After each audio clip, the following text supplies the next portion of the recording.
case, is rejoining us for this informal workshop. That's about the temporary urgency change order that was issued by Executive Director Howard a couple of weeks ago, as well as the notice of curtailments. I'm going to go through, for those, I'm looking, and virtually everybody was here yesterday or comes frequently, but I do need to remind you that if you hear an emergency sound, you should look for the nearest exit. Might as well look now. Take your stuff, go. We convene in Cesar Chavez Park, and that's where you'll get the all clear to come back. Please set any of your noise-making devices on stun or on silent, or turn them off, courtesy to your colleagues. And because this meeting is being webcast, please try and speak closer to the microphone. And that's what it sounds like when you speak closer to the microphone. I will tell you, it's a very annoying, it's very annoying to have to do it. With me today are, to my right, Board Member Tam Doduk, to my left, Vice Chair Fran Spivey Weber, and to her left, Board Member Didi Diadamo. The workshop is being held in accordance with the public notice originally dated January 31st and revised on February 11th, with the detailed agenda being issued on February 13th. As I said, it is an informal workshop. We'll be making no decisions. This is the opportunity to just talk about and hear from you on what you think is most in the public interest with respect to the temporary urgency change order, as well as the curtailments process, which is about to unfold. This morning, as those of you who were here yesterday know, we're going to start with a little bit of a, not a primer, but a little more detail on the staff's thinking about the rollout of curtailment notices, which is an issue of concern, of course, as we fulfill our responsibility to implement the water rights laws of California as enshrined in statute and case law. There's also another drought workshop that we'll be having on the 26th. That one will focus on your suggestions to us as to what we ought to be doing with respect to the drought on other fronts. That can include conservation, recycling, stormwater, just the whole host of things that will extend our precious water resources, and we'll look forward to suggestions from you then. And Mr. Howard, will you introduce the first staff panel, and then we'll move on to continuation of public comments. Sure. We have assisting the board today Janine Townsend and Courtney Davis. To my right, Chief Deputies Karen Turgovich and John Bishop, and missing in action is Michael Loffer, but I assume we'll be seeing him. And Les is here with staff, and he'll introduce his staff. Right. Thank you for joining us for this extra presentation on short notice. So we appreciate that. Sure, and you're going to see a couple of presentations today, both on the curtailments, but also a little bit more about water balance. Oh, seem to be some of the foundational questions that were being asked yesterday. And Great. Leading it off here, and we'll have self-introductions as they go on. I think it'll be Jim Castle and John O'Hagan starting, and we'll loop back to you later. Great. Good morning. My name is John O'Hagan. I'm the manager for the enforcement section of the Division of Water Rights. To my left is Jim Castle. To my right is Brian Coates, a senior in my enforcement section. Yesterday, we discussed curtailment process, and Mr. Castle identified that his analysis was based on the priority of rights. And he identified that the priority starts with the highest priority of riparian rights, then to pre-1914 rights, and then to the post-1914 rights, which are the permits and licenses, registrations, and certificates issued by the State Water Board. So with that hierarchy understanding, we needed to identify a demand. If you could go to the first slide. Oh, I'm sorry.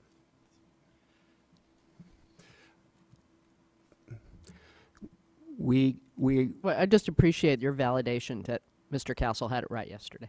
Absolutely. Right, he did. I thought he did too. He certainly did. For determining a demand throughout the year, we are relying on the new online statement forms that are coming into the board, in which all water diverters are reporting their monthly diversion amounts.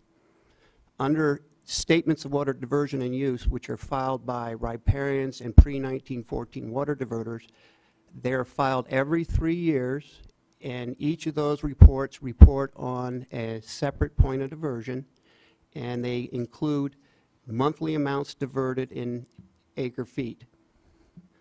Permits and license reports are reported annually, and those are submitted to the board online, and they have the same monthly diversion amount information on that. So we do have those records.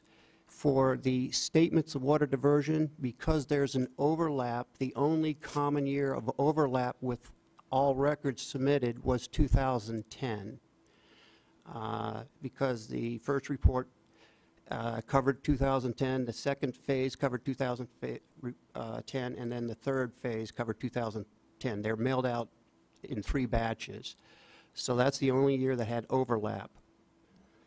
Is there a huge, I know there's a huge variance in California's hydrology, or I don't know if I'm saying that right, how much water falls. And then, but is there in practice generally a huge variation in the amount of diversion that a given diverter has? Presumably, if you have a dry year, they're going to divert less because they'll have less if they're junior at least. But how does it matter? Is 2010, it's as representative as we can get and as fair as we can get because it's the only common year? Is that what you're saying? That's a common year. We also looked at the statements for 2012 because some of the statements in 2010 were not filed in the Delta area. So there's, missing statements that weren't reported in 2010. So we also looked at 2012. I think in the future we're going to utilize the year of maximum diversion for each month to get the record. You have to recall that these are claimed water rights, and they're claimed usually by a maximum rate of diversion and a season. Right. It doesn't specify how much they can take in any month. What we're trying to do is get a reasonable representation of spreading that rate and season over a year's period, and that's why we use the statement of water diversion and uses and the online reports by permittees and licensees. It's a reasonable spread of the actual diversions that are occurring. If we use the face value of some of these water rights, if they covered February, we'd be way over the amounts of available supply. Okay, that's interesting. Thanks. Well, can you? I still don't. I still find that confusing. Can we do a little bit more? Differentiate between the face value and the water rights that people actually use. I mean, that's what you are looking at. You're looking at what they actually have put to beneficial use, not the face value. We are using what they have reported in the past that they have used under their water rights. Right. We can go back and spread their authorized full amount through the months with using the percentages of each month if we wanted to, but right now we feel that it's a conservative estimate of reasonable beneficial use of water that we're using for actual diversions. And you're correct. In dry years, they may divert less, but by priority, they may have a right to divert their full share. Right. Right. So I could add as well, appropriated water rights have a maximum face value, but riparian rights do not. So that's why we're looking at use. And many appropriated water right holders don't exercise their full face value. So. Either, right. And so there is some the reason I'm kind of teeing this up is as we move forward, there might be some flexibility even of seniors and riparians if they were working together in a collaborative group. In reducing their amount of diversion, you mean? Right. Okay. That's correct. Okay. Now, in reviewing these reports, our staff has spent a lot of time going through the reports and trying to identify obvious errors in these reports. A lot of mistakes have been made on the units that they selected. millions of gallons instead of acre feet, for example. So we've tried to glean those out. And also, we went through all the statements and the permits and licenses and pulled out direct diversion for power, since that water is returned back to the source. Oh, right. We left in collection to storage for power, or any time power was in addition to other uses, we included that as a demand on the system. So the only ones that have been removed are direct diversion power only filings. And that's for statements and also for permits and licenses. Demand curves. In 1977, demand curves were constructed and stacked based on priority. In 1977, demands were based on assumed irrigation duties and acreage served. So here's an example of the demand curves that were done in 77. As you can see, they're stacked on top of each other. The riparians at the bottom, the pre-1914, and then the permits and licenses. And the red line is the supply curve, or the flow. And as those lines intersect and go beyond, the yellow area represents the permit and license zone that would be curtailed. As you can see, there was a curtailment. I believe in 77 they curtailed permits and licenses in April. So that's just to give you an idea what was done in the past, and we are trying to mirror that same kind of thing, except we're utilizing diversion data as our basis for the demand. For water supply, we are using full natural flow or unimpaired runoff from the Department of Water Resources whenever available. Full natural flow is the natural water production of a stream unaltered by upstream diversion, storage, or export or import. And we're also using the 50% and 90% exceedance graphs that were shown on yesterday's chart. Sorry about this. One of the examples we're showing today is the San Joaquin Watershed, and I don't have a pointer, but it's right in the middle there. I apologize. We didn't have time to highlight the outside boundary. Brian, do you have a pointer? It's really that center box there. There's one on the clicker. Oh. Where? Hold it down. Ooh, there we go. Where is it? It's in the middle. It's this boundary going around in the San Joaquin watershed right there. And these are sub-watersheds inside of that. And our database, we can pull reports by year and by type for every one of these inner watersheds to combine them to create the total demand curve as we go through. This is an actual current production of a San Joaquin River supply and demand curve. The red line shown is the total statement diversion amounts for the San Joaquin River. As you know, in the 77 curve, we still have to separate out underneath that the riparian diversions versus the pre-14. We are going through that process now, but as you can see, that is the total statement demand.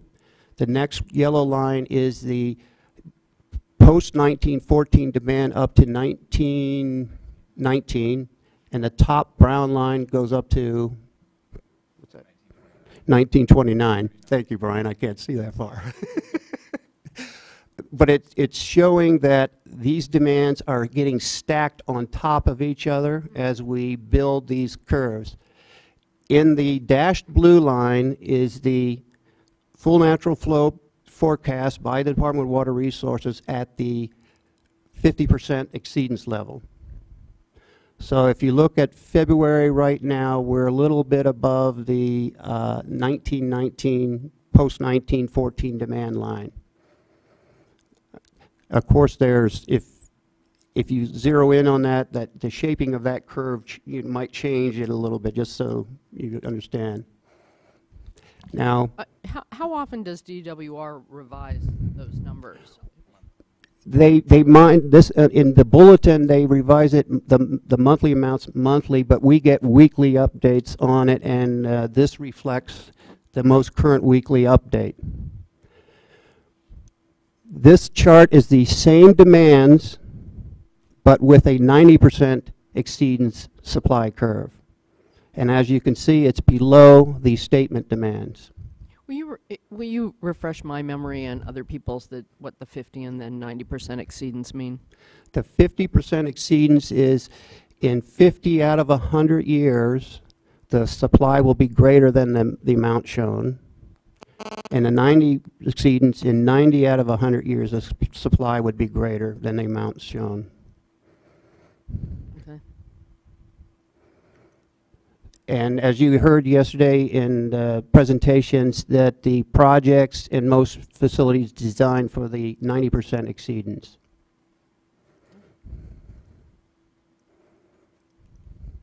Now, this is the daily full natural flow calculations, and it's showing that it's tracking really close to the 90% exceedance level. You can see the blip that occurred, that's that last storm.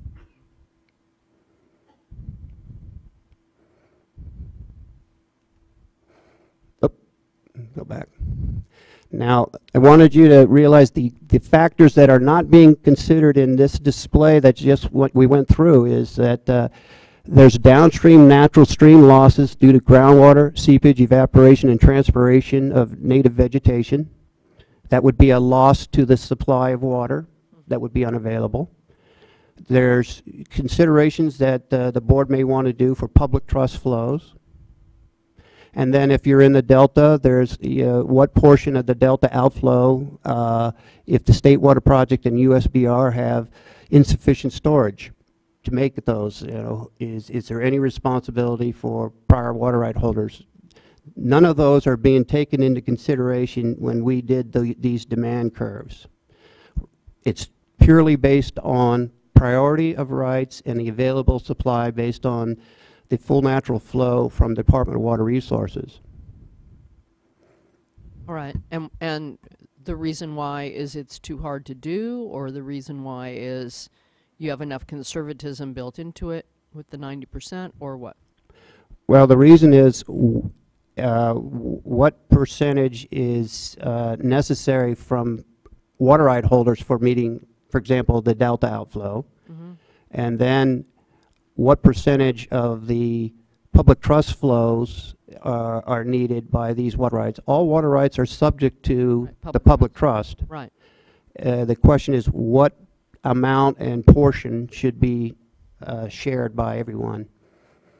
Right. And so do you have a plan to be thinking about that? Are you waiting for us to tell you that, or what's the...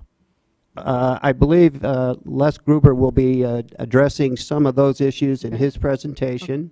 I just wanted to make sure you understand that this is the process we're using. We're using the same process on the Sacramento River watershed, the Eel River, the Russian River, and the Tulare Lake Basin. So this is the process we're employing. We're finding that we need to do more work on reporting because there's a lot of overlap reporting under multiple water rights, especially under agencies that hold multiple permits for the same facility. And we're trying to separate that out because they have different priority dates. Right. And if you look at the curves that we had for Sacramento River, there's a big jump, and I think it's due to repeated reporting amounts under different permits. So reporting the same water more than once under different permits? Yes. Interesting. The instructions for the reports ask them not to do that, but I think that's what's occurring on some of the data that we're seeing. Right. So you're spending a lot of time going back and calling people? We're going through it, looking at the license, and we may have to go through and as I mentioned, spread out the face value amounts under permits and licenses based on their reported percentage of use for each month that they have. Their right is for their full face value under the permit, and that's would raise those curves. Okay. Questions? All right. If anybody doesn't have any questions, I think Les Gruber has the next presentation. Okay, terrific. Hello, Barbara Evoyd, Deputy Director for Water Rights. I think it might be instructive to go back and look at those curves, both the 50 and the 90% exceedance, Okay. to make sure that everyone understands then how we're looking at this for the curtailment. So the amount of curtailment with using either the 50 or the 90 is rather large. And so I wanted to make sure you could see that also in those charts. If you could pull them up again, John. You have to pull it up. What we have there is the upper limit of 1929, or with my eyes I thought it was 39, but it probably is 29. There are other rights above that that don't even show on the chart. So above that brown line, or the baby poo line, is yet another set of rights that are higher than that don't even show on this scale. So if I'll just ask Jim or John to show you then where the area of curtailment on this curve would be relative. You saw the yellow of the 1977 curtailment. That was those water rights that would be curtailed. But on this, just to make sure we're clear. Okay. Well, I think it does depend upon whether we're using the 50% exceedance value for supply or the 90%. And I guess in my mind, if we were to send out a curtailment notice immediately, then it would be more appropriate to use the 90% exceedance value, because that's kind of what we're tracking right now. If we're sending out a curtailment notice that says by April 1st, or you need to curtail, then I think it would be more appropriate to use the 50%. Oh, so it's a question of giving advance warning I think so. of the likelihood that there will be curtailment versus the actual curtailment. That's the way I have been thinking about it, yes. Right, and the 90% confidence value is to be sure that you are curtailing enough or that you're not curtailing too much. Well, I think it's because... Which way are you erring, I guess, is the question. I think what we're trying to do is track actual unimpaired flows. And right now, for most of our watersheds, we're down at that level. So, John, if you could go to the 90% exceedance curve. So for this one, as John said, we haven't broken out quite yet the statement demand between riparian and pre-1914 water right holders. The riparians would have the seniority over the pre-1914s, but clearly using the 90% exceedance value, some statement holders would be curtailed now, as well as all of the post-1914 water right holders. Is there variation within the sub-watersheds of the San Joaquin, for example, that some are better off than others? Yeah, how granular do you get on this? Yes, we are looking at the individual watersheds. We have separate graphs for the Tuolumne River, for the Merced River, and the Stanislaus, I believe. And the one that appears to be similar to this would be the Tuolumne River, that all the full natural flow that's above the measuring points. Now, these full natural flow measurements are made at the rim reservoirs, if you can think of it that way, and then it goes through the valley to the delta. So these full natural flows are taking into account depletions upstream, and based on our analysis and our demand upstream and right at the reservoirs, the pre-1914 demand and riparian demand for the Tuolumne River appears to be using that whole supply. So Yet, if you look at a gauge, I think Vernelis gauge, for example, the actual flow gauge at the Vernelis, I think it was flowing at 850 cubic feet per second yesterday. Chair Marcus, can I just point out, just to clarify, going back to something that Jim said earlier, that those exceedance plots are important for future planning. But in terms of whether or not we would actually issue curtailment notices, depending upon how much time frame in advance we wanted to give folks, would determine, you know, the use of those exceedant plots. But we intend to act very nimbly. We intend to make sure that we are making information available on an almost daily basis if needed, so that we are looking at the actual information, the actual data. So whether or not people are actually curtailed will focus on what the actual data is being reported. Those exceedance plots are very valuable and useful for future planning. Right, and that, thank you for that. And so one of the things I did want to make sure we talked about again today, it was mentioned briefly yesterday, is the plan for the real-time monitoring, so that if you curtail people, they can go online and see if they're uncurtailed, if more water starts to flow on a real-time basis versus airing. How much notice, though, in advance are you giving people of actual curtailment? I mean, part of the projections are important so that people can plan.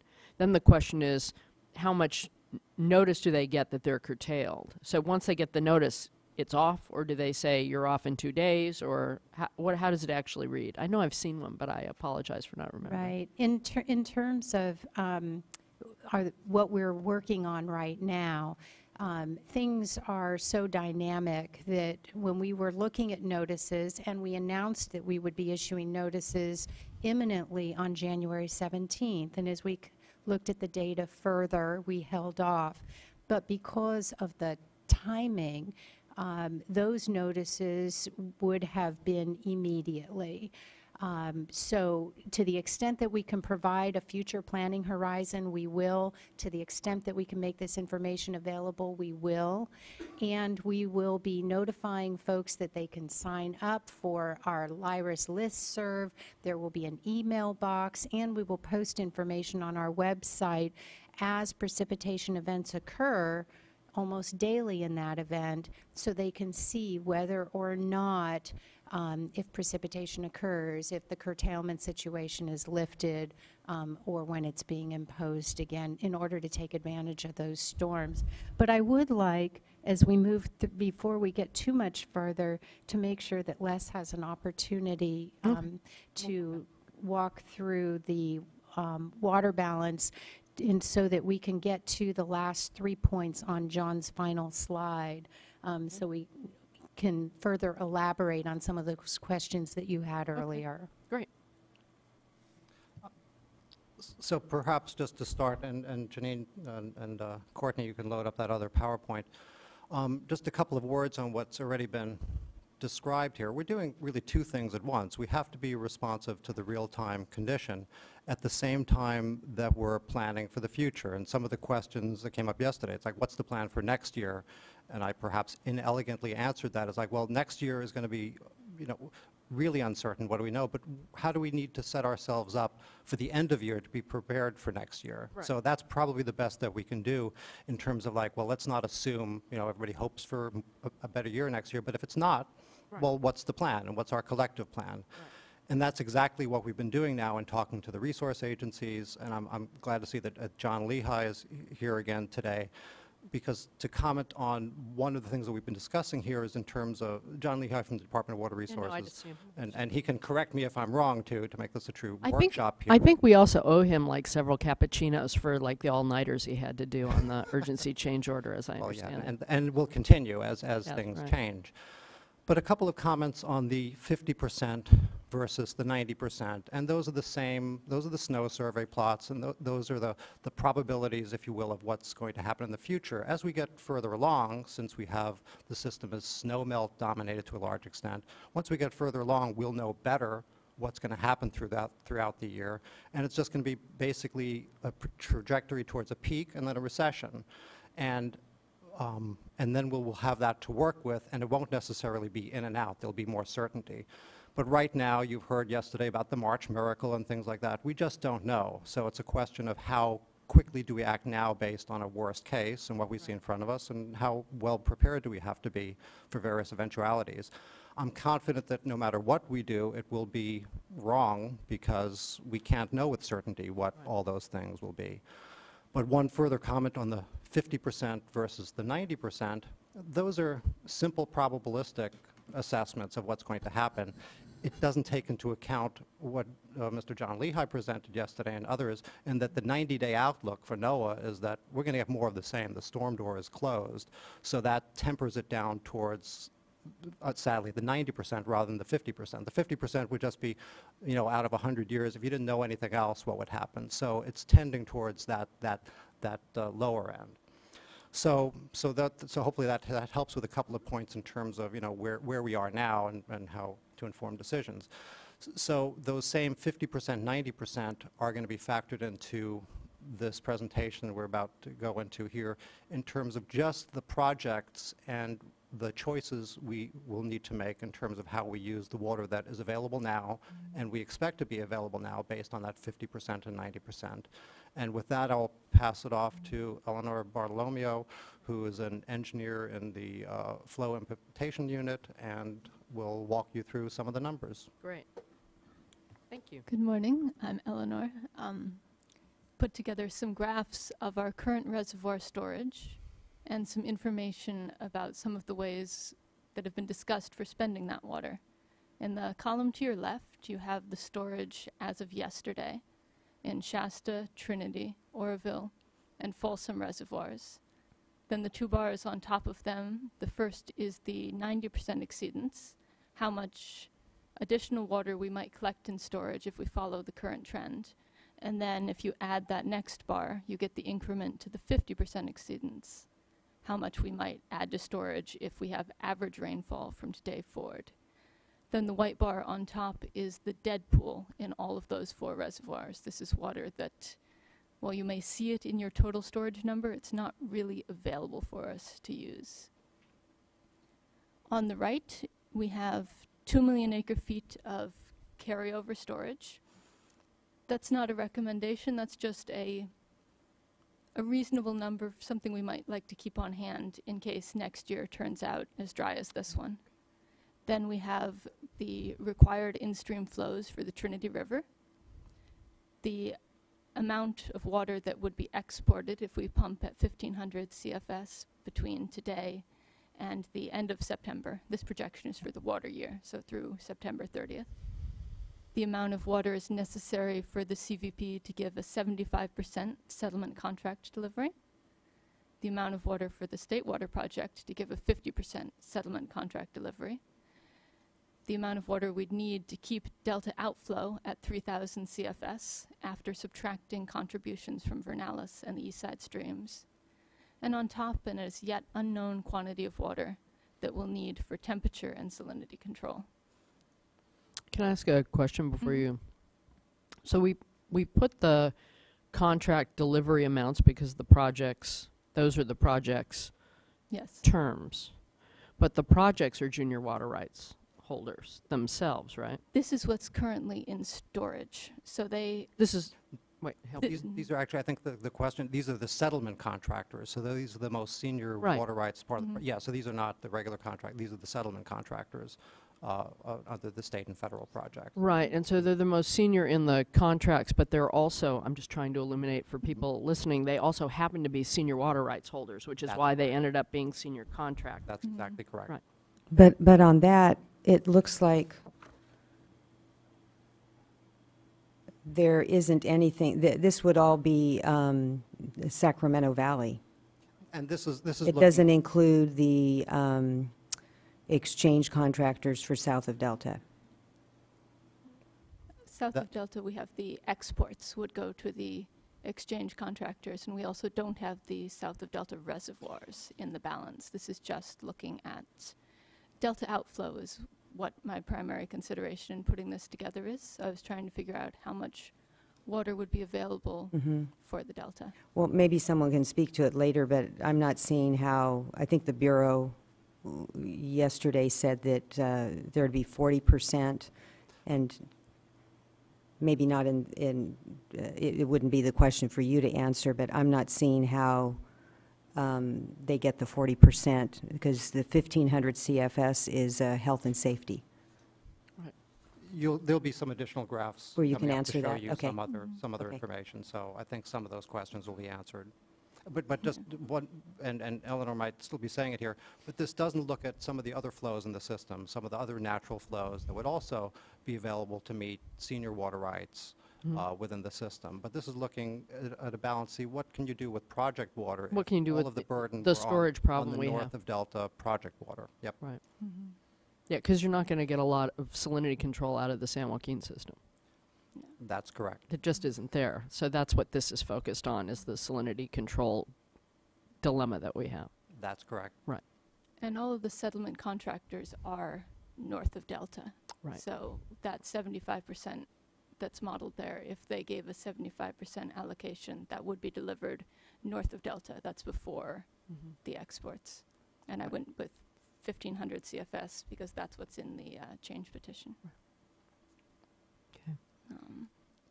The next slide shows the same water balance, but I've removed any delivery to the contractors. That's not a recommendation. That's just showing how the how a different water balance. You'll also notice that neither of these graphs include natural system losses that John included. It also doesn't include deliveries to refuges or the health and safety pumping for municipalities and individuals. That's right. Here I've added a 25% natural system loss. 25%, it's a number often used in transfer studies. It's considered sort of an average year number. So in an exceptionally dry year like this, for transfers, they often want an extra 50% or even an extra 100% on top. So this may be a very conservative estimate of our natural system losses. Here, as we have the 40% allocation that we heard about yesterday. If they were to only deliver 40% to their CVP settlement contracts, this is what our water balance would look like. We don't have a lot of water in the system for the things we hope to do with it. Finally, if we take no carryover storage, if we're willing to drain all our reservoirs down to dead pool, nothing for next year, and make those deliveries, those exports, this is what our water balance looks like. This is what's available and what's not. And that's so no carryover. No, if we had no contract deliveries, we still have no carryover for next year. If you look at the bar on the far right, you can see that is lower than the amount of water in the reservoir. So if we make no deliveries, we would have something for carryover. Okay. But if we make 50% settlement 40 we don't. deliveries and 40, Got it. we wouldn't. It's a pretty bleak set of slides. All right. Thank you. And finally I've been an optimist. On the bar on the left, we have the amount of water that appeared in our reservoirs in 2011 between February 1st and the date of peak storage. That's the year we were all skiing till July. So if we Happy get slide. spring runoff like Not that happy. 2011, sort of illustrates how much of a hole we're in terms of storage.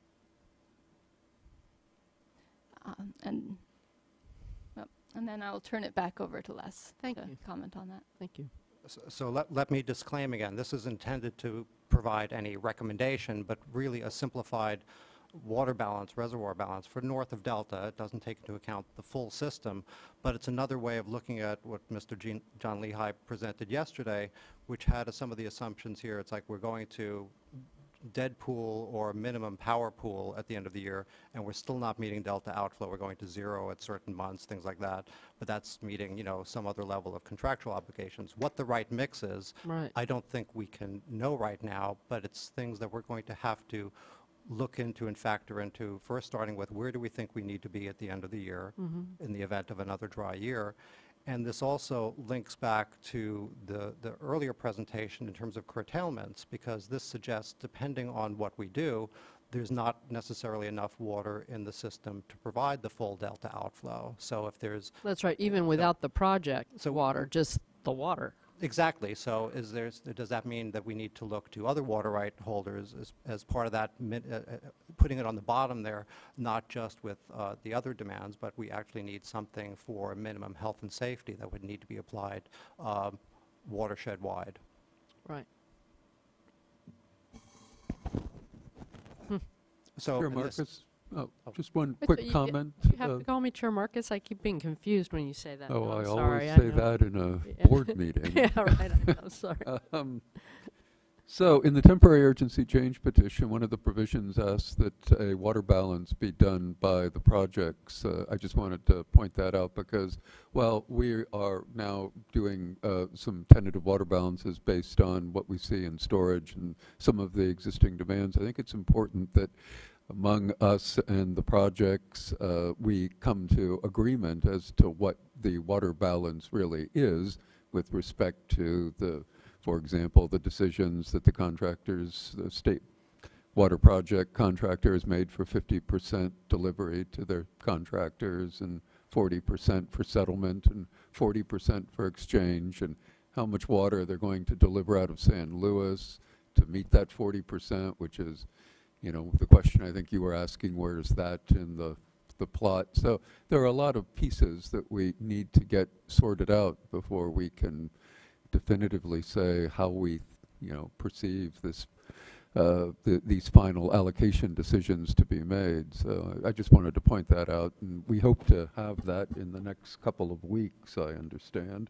We've asked that they have the first one by the end of February, and the real-time operations group is discussing this.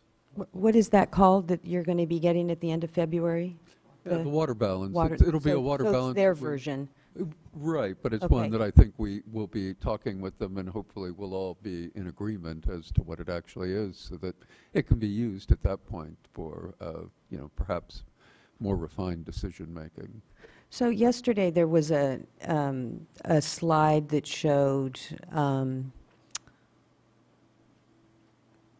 you know, the additional water that was in the delta as a result of the storms and, or storm, and increased pumping that was going on because of natural flow. And so I'm trying to square that slide. Do you remember the one I'm talking about? I'm trying to square that with this. Because it seems that that's how some additional water can be moved, but I'm trying to get a better sense of how is that determined? Sure, and there's a couple of answers to that question. And one, unfortunately, is in the grand scheme, in terms of the total quantities of water, it's a very small amount. What we basically had was a rainfall event in the valley, and what they were able to avail themselves of in terms of additional pumping was some of that, the rise in the hydrograph from just local runoff, because per our temporary urgency change order, there were no additional releases from storage. The storm, of course, also added to the snowpack, and it helped with that. But if we have other storms like that, there will be opportunities to do some additional pumping, and that's a good thing.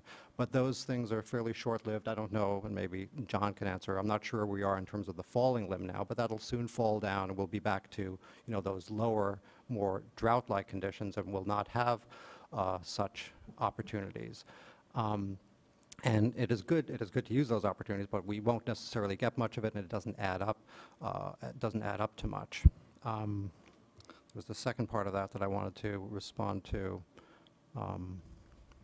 That the storage levels reflected for Folsom, Shasta, et cetera, is as of yesterday and reflected the most Yeah, recent they precipitation. got a little bit of a bump up, and the projection, they got a little bit of a bump up through the season, but it's not a lot. We would need, you know, as Eleanor said, we would need a repeat of 2011 to really push us over the edge.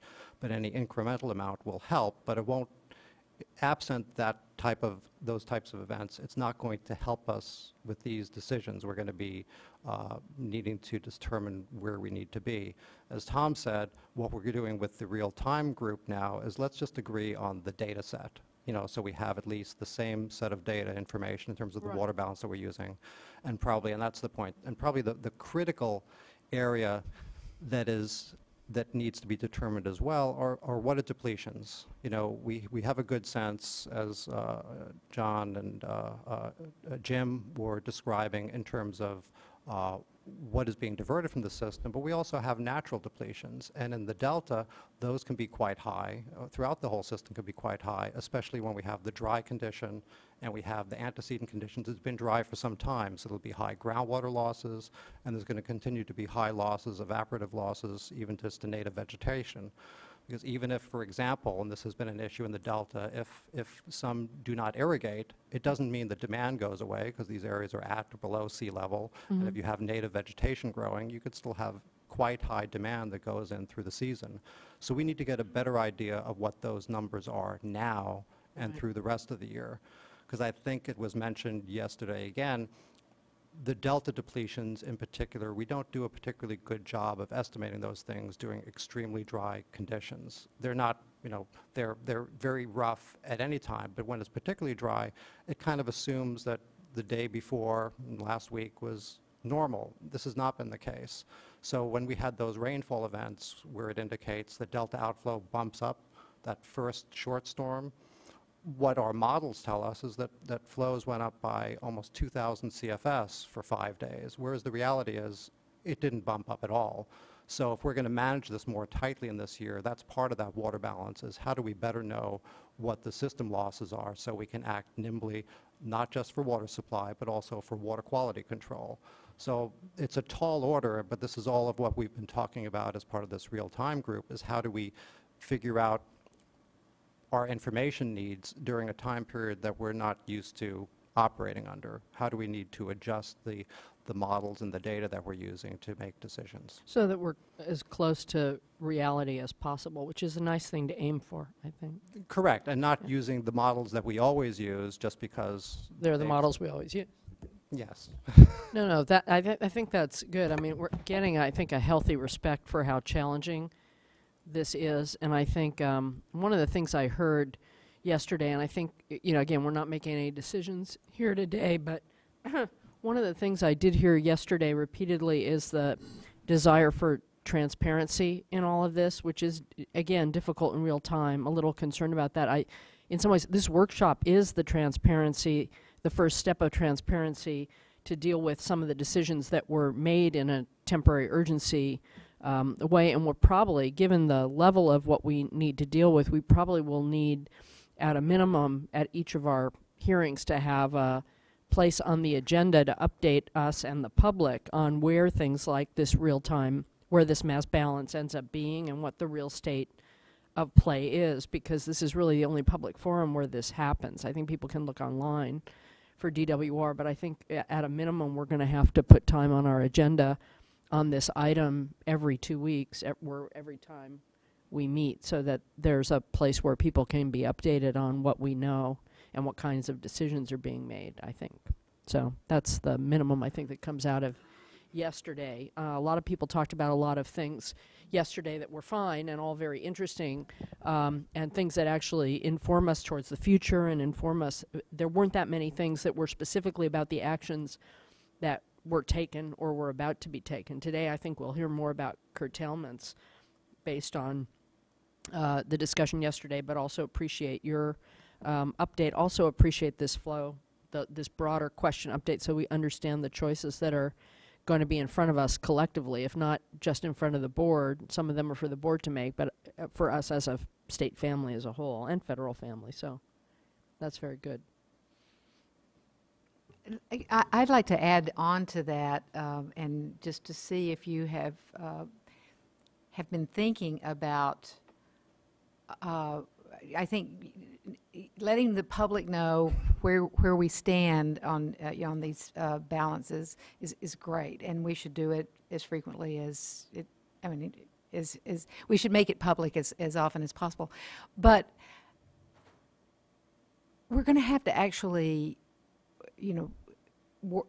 make some decisions about some changes that are going to be, and there'll be other, there'll be other orders, there'll be other changes, and so I think we are going to be having to have some meetings, and I don't know, I'm looking at Michael right now. I won't say regular, but so we need to have frequent gatherings of some of the real smart people about these issues from the stakeholder groups and from others outside the state family to help to guide us as we move forward, particularly if we're going to be making decisions sub-watershed by sub-watershed within bigger watersheds, which I kind of gather we may aim for. I don't know if we can do it, but because not all watersheds are going to be the same, not every different groups are prepared in different ways, and we may want to be aiming toward a better balance in the future. And how are we going to actually do that?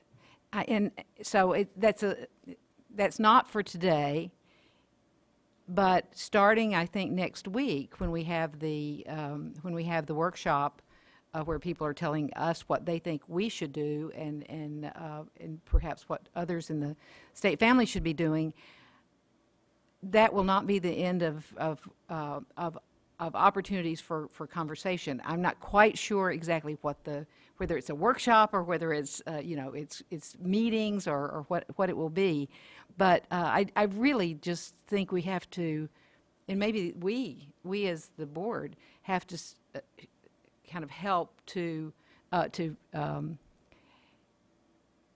put momentum behind making some tough decisions. So I just want to put folks on notice that that's where I am.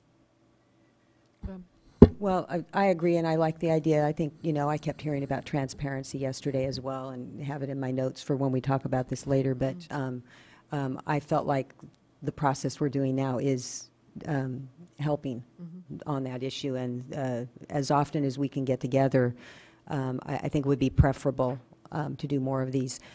I am very mindful, though, of staff resources and the amount of time that it's taken to just pull this together and pull folks away from their desks where they're busy putting together the information that is going to be used for real time. So I just want to throw this out there, that looking for sort of a balance, not just on the big picture of us getting together again, but in particular on this issue with curtailments. So it really seems that it's taking an entire team of folks to go through those statements that have come in, and it's going to take quite a bit to go through and figure out where are there errors, where do you need to make the corrections, when do you need to pick up the phone, and then adding on top of that the additional information that hasn't been considered in the past of system losses, and trying to come up with a method that's transparent to account for that. And then the other part that I fully understand what the need is to look at public trust and outflow, but I just look at that and think, how is it possible to pull together that information in such a way that we can move forward? I mean, we've got our Bay Delta plan where we're looking at issues similar to that, and that's a very involved process. So again, I understand all that staff is going through, but at the same time, to add those additional factors into consideration and not have a real plan so far. I realize you're flagging the issues for us, so you shouldn't have a plan just yet, but when would you have the plan? And what would the process be? What's the transparent process in terms of, coming to those determinations about public trust and outflow, et cetera? And then the last thing that I'll just say is, looking at the way the projects provide their information on projections. Folks are used to, they know what it means, 90% exceedance, 10% exceedance, and I asked this question yesterday about water rights holders and riparians. I guess folks, they know what their water rights are as far as what it's called, but I don't know that they know about this 90%, 10% exceedance, and I appreciate Ms. Turkovich and the comments that you were making about getting all this information out so that there can be real-time updates. But to the extent possible, to get this information out, you have it here on the San Joaquin. What about the other watersheds? How can we quickly get this information out with all of the disclaimers that this is going to change, not just in terms of precipitation and what's available in the system, but all these other factors that are currently being considered. Folks need to make decisions on planting, and I just don't know. I'll say where I live, where a lot of these folks the curtailment notices are going to go out, I'm not hearing a lot of change in determinations on planting. So there may be a little disconnect here, even though folks have already been provided with some notice. Yeah, it's an interesting thing. That's why I did expect, and maybe there are thousands of people listening on the web because they're too busy to come to a hearing, but I was expecting more people to be here because this is the most public place to go over these numbers and what's likely to happen. That's why I'm thinking we should do it semi-regularly, but I appreciate your comment about the balance. And so I guess what we're going to look to you all for is a proposal of how to strike a balance between letting you do this hard work in real time and then teeing up for us as well as for the public where we really are on these things, because these are some frightening choices, and I think it's a natural human tendency on some people's part. Other people go to another extreme to just hope for the best or close their eyes and hope they'll get theirs and not worry about it. But when you look at these numbers, we're there, yeah. And so we know we're going to have to make some really hard choices. So figuring out how to tee those up and explain them, not just so we can understand them, but also to make use of this as a public forum in addition to how you post things, I think is going to be important. And I sort of leave it to you all to make a proposal to us, and you can talk to us individually in between. So, if I might just add, because to really punch how hard some of the decisions will be in terms of where we need to be in terms of the end-of-year storage. Some would say, well, we drain the reservoirs because we have a desperate need for the water this year. So if we think that that's not the answer, any water we back up in addition and in conjunction with severe curtailments, if next year turns out to be one of the wettest years on record, we'll end up spilling the reservoirs. We should take care to not look back to this time and say, well, we shouldn't have done that. We're going to have to make the best decisions we can. Right, there's no perfect way to decide it. It is a judgment call, ultimately. No matter what we do, it will be wrong. Right. But we're going to try to make it as less wrong as possible. Right. I mean, we heard yesterday a fair amount of hindsight, and I need to digest it. I don't really have a sense, but we did see those slides where one might wonder why so much water was delivered when it was the second year of a drought. But at the time, you don't expect that you're going to have the driest year in 100 years. It could always happen. Again, always a chance, but that's the art of all of this. Barbara Evoy again for Division of Water Rights. Thank you for your comments, and thank you for the balancing of your comments as to balancing a staff effort and public process. We are very cognizant that we need to get this information up as soon as we're developing, but we're on our feet developing a lot of this. As you say, we're still pulling apart the information in many places. I think what's clear from some of those charts, whether you use 50% exceedance, 90% exceedance, don't include all the other factors, is that there are people who need to be curtailed because we have to administer the water rights system in order to make sure the senior water rights holders get their water. And so we will be starting to take action on those that clearly, no matter what scheme you use, need to be curtailed. And I think once those actions start, I think some of the overly optimistic philosophies will perhaps come more in line with what we're seeing as far as the actual data. And I think that will be a very hard time for the conversation. I think people's interest in the process will pick up dramatically. So we will be trying to do our best. We've been working, the division staff has done a spectacular job in my mind of working on this. They have been working night and day for months. And we are working very hard with DWR to try and get that real-time data that Karen talked about. It's difficult. A lot of it is smoothing curves, getting the errors out, making sure that there's information that is strong enough to make the decisions and not to be overly optimistic or overly pessimistic. And so I think we will be certainly striving to get all those watersheds that we've begun investigation on up so people can see what we're seeing. They can see the actual helpful. flows and that we are seeing. They know the demands that we are seeing, and they have the ability to better predict. But a lot of this is scrambling all day long trying to get this information up, and we'll continue to do our best. Well, so one last question. Have you considered that, in light of the fact that the first task of teasing out all the errors and all that, that's going to be an easier task than all the additional factors that might be considered as far as system losses, public trust, outflow. Getting the information out in phases.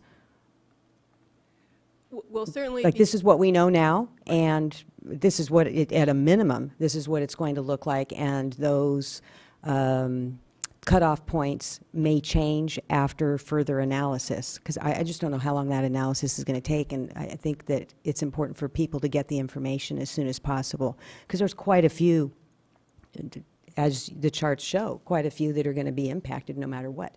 Yeah, and some of this is a matter of scale, that some of the errors that we're looking at are relatively small compared to the whole big picture. And so we need to be able to focus on where the big elements are in it. And we will be getting out the information we have, even without, as we say, without the system loss, without putting anything in for public trust, without anything for carryover, we still know that we will need curtailments. So we will work on that. We have this a meeting scheduled on Friday with the fish agencies to talk through the public trust issue. Again, that's going to be a very difficult one, as we all know, to see how we can translate specific actions for specific runs and specific reaches to a curtailment process. But we will put our best minds on it and do our best to try and come up with a recommendation. Do you have 5 rivers that you're looking at? The Russian, the Tulare Lake Basin, not a river. Those are just examples of the ones Sac. we Yeah, there are thought were more. likely to start with. Those are where you're starting. Right. Okay. They're not the end. Okay. That's what I wanted to hear. Yeah, Thank you. we're all in on this one, I think. Yeah, those are ones we've identified for historically water-short areas in this kind of time frame. Plus, as I think John or Jim mentioned yesterday, we have some distressed communities in some of those areas that rely on surface water supplies. And the dialogue with the fish agencies on Friday is where are the most important runs that, as Maria Ray indicated yesterday and others, where are the most important runs that are really, really critical to make sure we are paying attention to. Right. And so that list will change and morph over time as we get more information on either where distressed communities are, where senior water rights holders are not receiving water, or where there are fishery resources or others that we need to pay attention for public trust.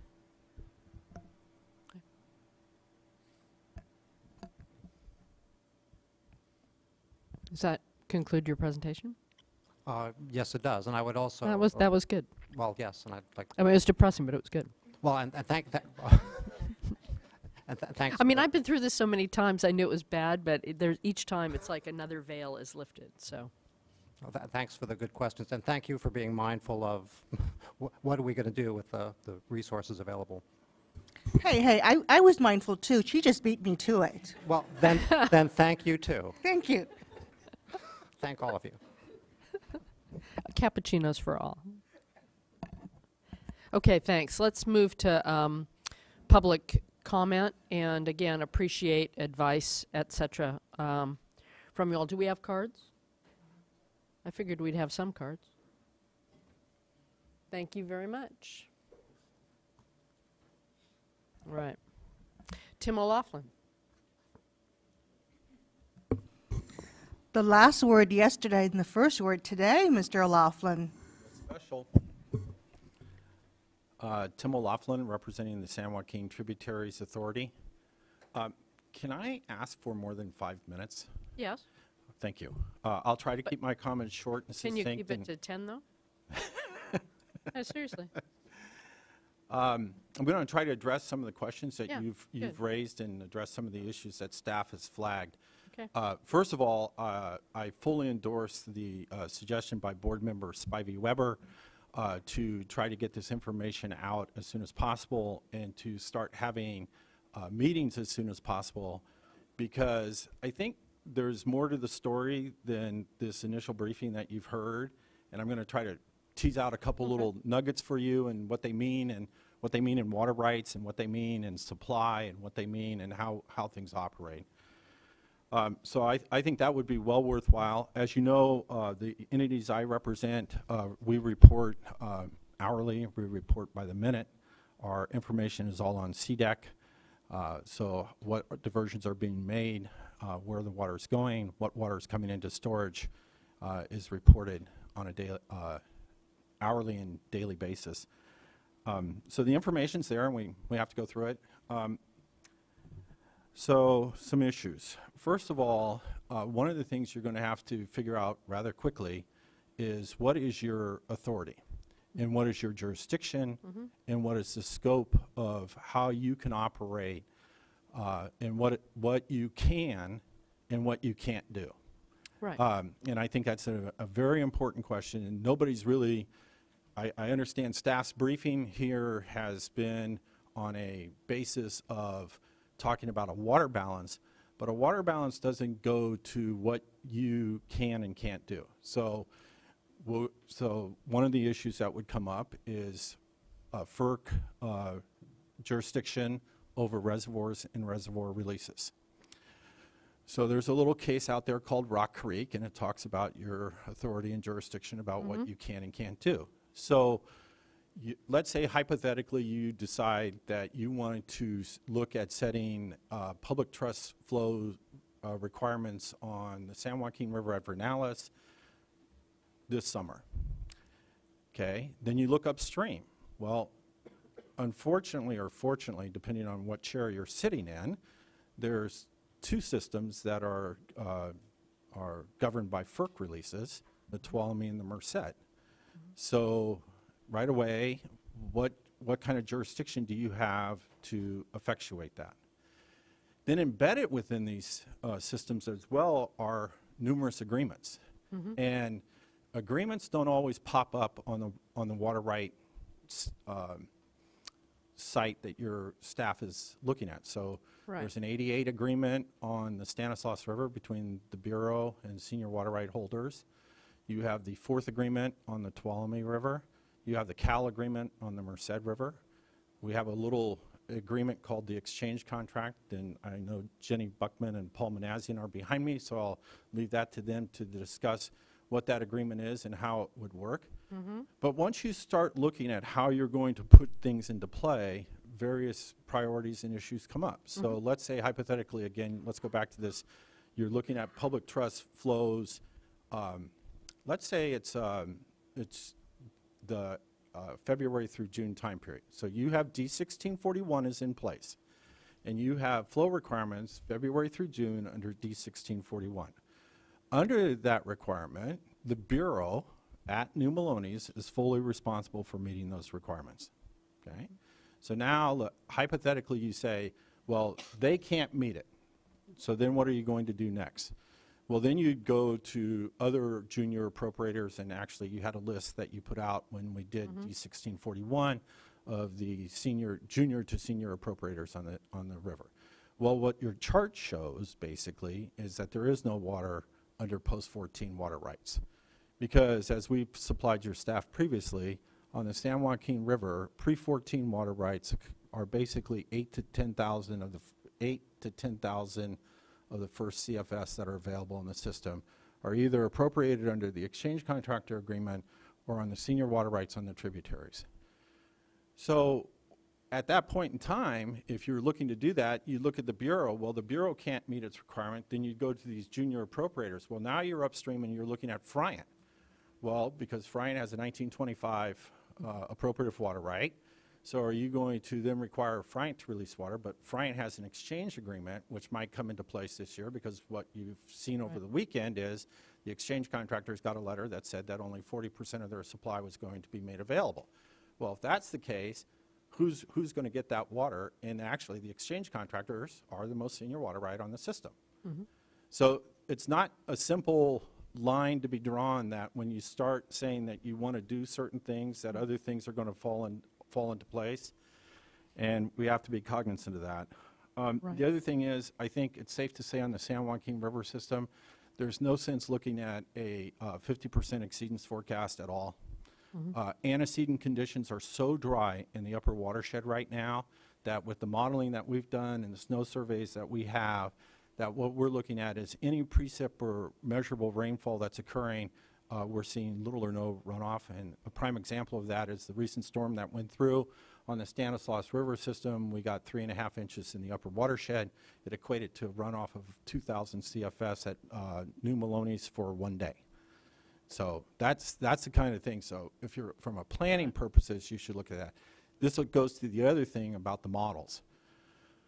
I've been doing and working with modelers for a long time on the San Joaquin River system. Okay, the models are set up not to deal with these situations. In fact, they're set up just the opposite. They deal with average conditions for the most part of average year types. So like an average dry year or an average critical year. Like we heard in spades yesterday, this is none of that. So depletions are going to be more, losses are going to be more, and just the lack of runoff is going to be less. So all those will be magnified as we move forward. I think it's safe to say, at least on the San Joaquin side, we should be looking at that. There's other issues that pop up as well in the water rights arena. Your staff gave a presentation on priorities. Not exactly. So I'll give you an example. Your staff has said that riparians are the first in right, first in time. Generally a true statement in California water law. Unfortunately, not applicable in the San Joaquin River Basin.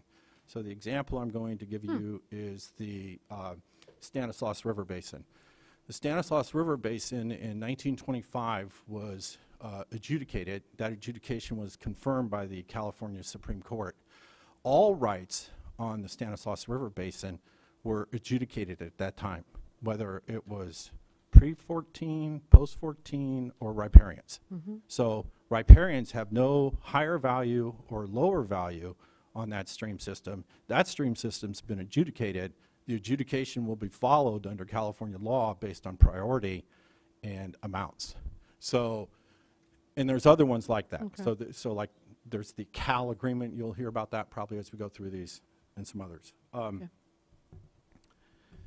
I think it's very important that a water balance gets out sooner rather than later. I agree with your staff on that. I heard things yesterday. I don't want to sound pessimistic, but I don't think people truly understand how bad things are going to be this summer.